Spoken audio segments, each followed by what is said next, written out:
It began with an inheritance, a collection of 8 perfectly maintained dolls, each approximately 2 feet tall and dressed in their own fashionable ways. When Shannon Porter received the dolls, which came to her in a large box, there was a note that came with them. The note was written by her mother. It stated the dolls were aware they were being given to her, and they were assured they would be much loved and cared for. In return, the dolls would look after her and her 5-year-old daughter, Jade. Shannon shook her head at the note. Before passing, her mother's faculties weren't always up to par, but nevertheless she had inherited the collection. Her daughter Jade was ecstatic when she saw the beautiful dolls with their flowing dresses, perfectly styled hair, and lifelike eyes. Can I play with the dolls, Mommy? Please? We can't let them get messed up, sweetheart. They're not for playing with. They're only for looking at. I won't mess them up. I promise. They want to play with me. Can I please? Shannon couldn't help but laugh at her daughter's words. The dolls wanted to play with her. Where do kids get their imagination? And in reality, how much harm could she really do? They weren't porcelain dolls, so there was no risk of breaking them. And Jade always took good care of her toys. After debating the thought, she decided it wouldn't be such a bad idea. It might even allow her to get some housework done. Okay, I suppose you can play with them for a while, but play with them here in the living room, okay? Okay, Mommy. For hours, Jade played with her new friends. From the kitchen, Shannon could hear her one-sided conversations as if she was talking on the phone. When the TV turned on, Shannon became curious and returned to the living room to see Jade place the last doll on the couch, all of them facing the cartoon movie that was now playing.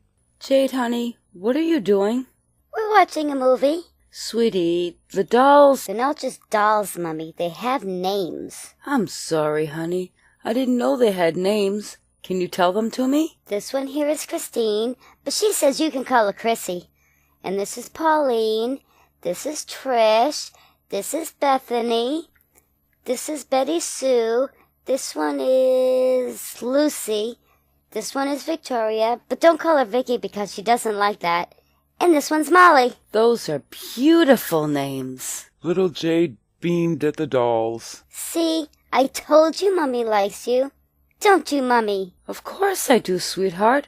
They're beautiful. But in reality, she found them to be a bit creepy. They reminded her of the dolls she'd seen in horror movies. But Jade was utterly in love with them, so she couldn't give them away. Better to just play along and let Jade play with them until she either grew tired of them or until they were so worn they needed to be thrown out. Over time, Shannon became accustomed to Jade's one-sided conversations with the dolls and seeing them lined up beside her as she watched TV. And since there wasn't enough room in Jade's bed for all the dolls, Shannon would pull out the sleeper couch every night so that Jade could tuck them all into bed. Instead of putting Jade to bed and reading her a bedtime story, Shannon would now sit on the arm of the couch and read the stories as Jade sat and listened with her tucked-in dolls. It was a bit of extra work adjusting to Jade's new request, but being a single mother and Jade being an only child, Shannon would do anything to make her little girl smile. But every once in a while, Shannon needed a night for herself, and for that she needed a babysitter.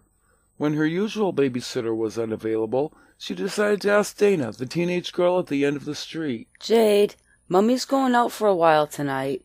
Angela can't watch you, so Dana from down the street will be here. Okay. I want you to be a good girl for Dana, okay?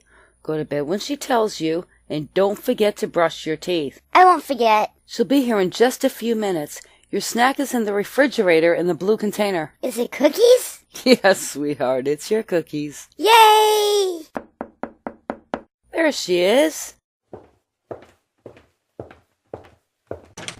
Hi, Dana.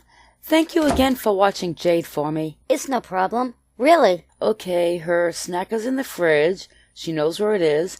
Bedtime is 8 o'clock, and my cell phone number's on the fridge if you need anything. I don't think I'll need it, but thanks. I watch my little brother all the time. Okay, well, I'll see you later then.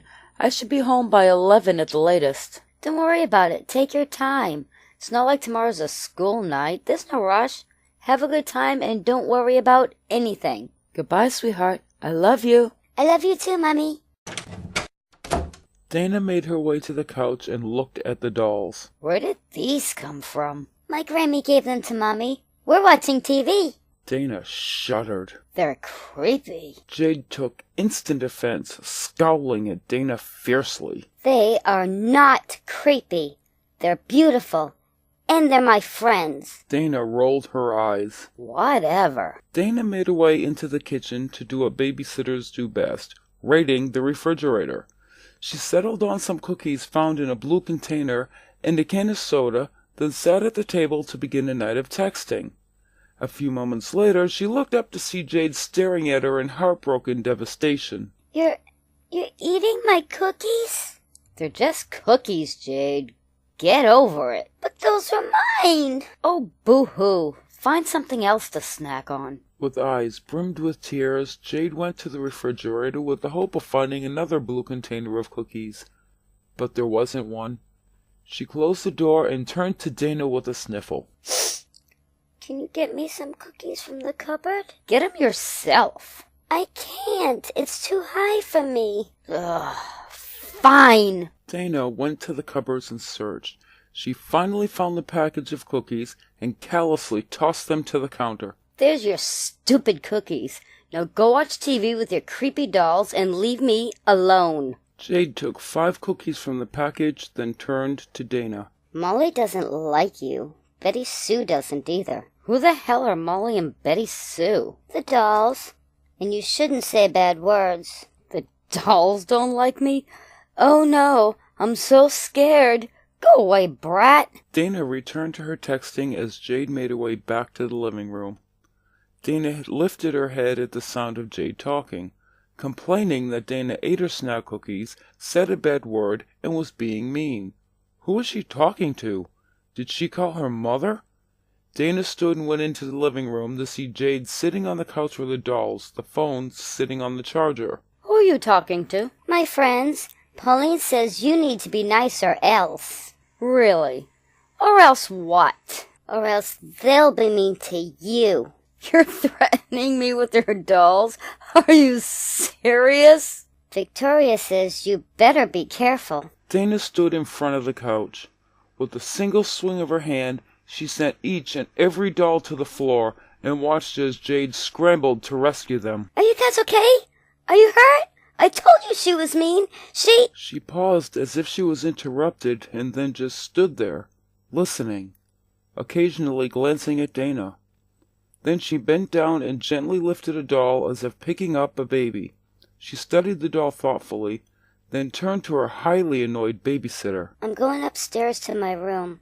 Lucy wants me to take her with me. Then go already. Get ready for bed while you're up there. She watched Jade go up the stairs, then turned off the TV and looked at the dolls on the floor. They looked like they were staring at her. One of them seemed to have a hateful expression on her face. Dana studied the doll. That wasn't the expression it had while on the couch. Was it the lighting? The different angle? It had to be. Dana kicked the doll in disgust and watched it roll along the floor, settling face down a few feet away. With a shake of her head, she returned to the kitchen to continue her texting. Her eyes darted to the living room as the TV turned on. I told you to get ready for bed. There was no response. Dana stood, almost angrily, and went back into the living room. The TV was on. The strewn dolls were now sitting on the couch facing the TV. Jade was nowhere in sight. How did Jade set the dolls up on the couch and return to her room that fast? Dana didn't have a clue, but she was about to find out. She climbed the stairs and made her way to Jade's room halfway down the hall. When she opened the door, Jade was sitting on her bed with Lucy, dressed in pink, smiley-faced pajamas. Why did you set those creepy dolls back on the couch and turn on the TV? I didn't do that. Well, if you didn't, then who did? They must have done it themselves. They like to watch TV. Stop lying to me, Jade. Tell me why you did it. But I didn't do it. Honest. You really expect me to believe those things turned on the TV and sat on the couch by themselves? They did. They do stuff all the time. But not in front of Mommy, 'cause it would scare her, and they like her. Stop the lying. I'm not lying. Then prove it. Dana's heart skipped a beat as her blood froze. A powerful surge of fear engulfed her. The doll named Lucy, that Jade had in her lap facing the door, shifted its eyes to Dana. The pleasant little girl face morphed into a hateful, murderous scowl. Dana's mouth moved in an attempt to speak, but the words got caught in her throat. She backed away on trembling legs. When she reached the hall, she darted for the living room. A horrified scream exploded out of her. The dolls on the couch had their heads turned to face her, the same vengeful glares on their plastic faces. Dana raced for the door. The door was locked. Nothing she did would unlock it. A light rustling of material urged her to turn. Now the dolls were standing on the floor, each one holding a steak knife by their side. Dana's mind raced. It couldn't be real. It was impossible. They were just dolls. Ugly, creepy dolls. In the hope of escaping through the back door, she ran forward, violently kicking the dolls out of her way. In the kitchen, she frantically struggled against the unmoving locks of the back door. Dana froze at the sound of several light little footsteps. She turned slowly to see the doll standing only a few feet away from her. Shannon entered the house and smiled fondly. Jade had fallen asleep on the couch watching TV with her dolls. She crossed the room and gently woke her sleeping child. Jade, sweetheart, why aren't you in bed? Where's Dana? She's in the kitchen. Molly, Betty, Sue, Victoria, and Pauline punished her because she was really mean to me. Shannon raced to the kitchen. Dana was sprawled out on the floor. Her tongue had been cut out and was on the floor beside her. Her throat looked as if it had been slashed by a dull saw. Numerous stab wounds covered her face and body, and a large pool of blood lay under her. She was mean to me, Mommy. Jade, what happened? They told her she better be nice, but she didn't listen. She didn't listen, Mommy. She kept being mean to me, and she was mean to them, too. But it's okay. You don't have to worry. They like you, Mommy. You're not mean.